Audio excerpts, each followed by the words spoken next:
Unaweza ukasubscribe na ukabonyeza alama ya kengele ili kuwa kwanza kupata notification. Hatimaye star wa muziki wa Bongo Flava Diamond Platnumz pamoja na mastaa wengine kutoka nchini Tanzania wameshindwa kusafiri kwenda nchini South Africa kwa ajili ya kusherekea birthday ya binti yake Tifa.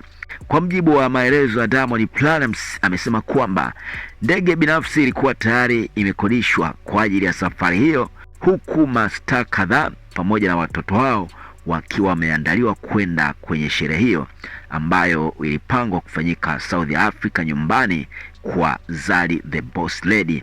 Miongoni mwa mastaa mbalimbali waliokuwa wamepangwa kusafiri ni pamoja na Nandy, Paula, Tanasha Donna, Fema na Mario pamoja na watoto wao.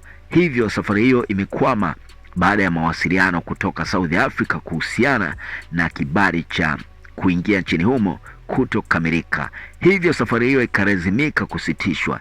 Diamond Platnumz ameelezea kwa uchungu kilichotokea, lakini kwa bahati mbaya ndio hivyo. Nimefika pale tangu asubuhi saa 12.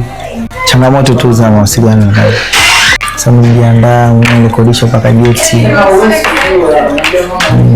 Jeti kodisha kidogo. Lakini changamoto imetokea.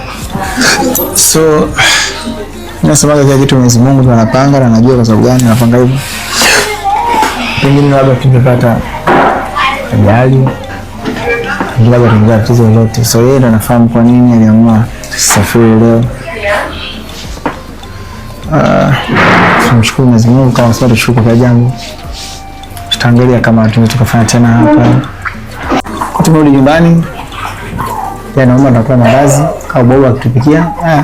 Huku akimtakia Tifa heri ya birthday yake na kumtakia sherehe njema, licha ya yeye na mastaa wengine kushindwa kufika katika sherehe hiyo ya kumbukizi ya kuzaliwa Tifa. Katika ujumbe huo, Diamond Platnumz amesema kuwa walitamani sana kwenda, lakini Mungu ndiye anayepanga kila jambo, akisisitiza kwamba huenda kutokwenda huko kukawa na ulinzi dhidi ya jambo baya ambalo lingeweza kutokea baada ya wao kufika South Africa.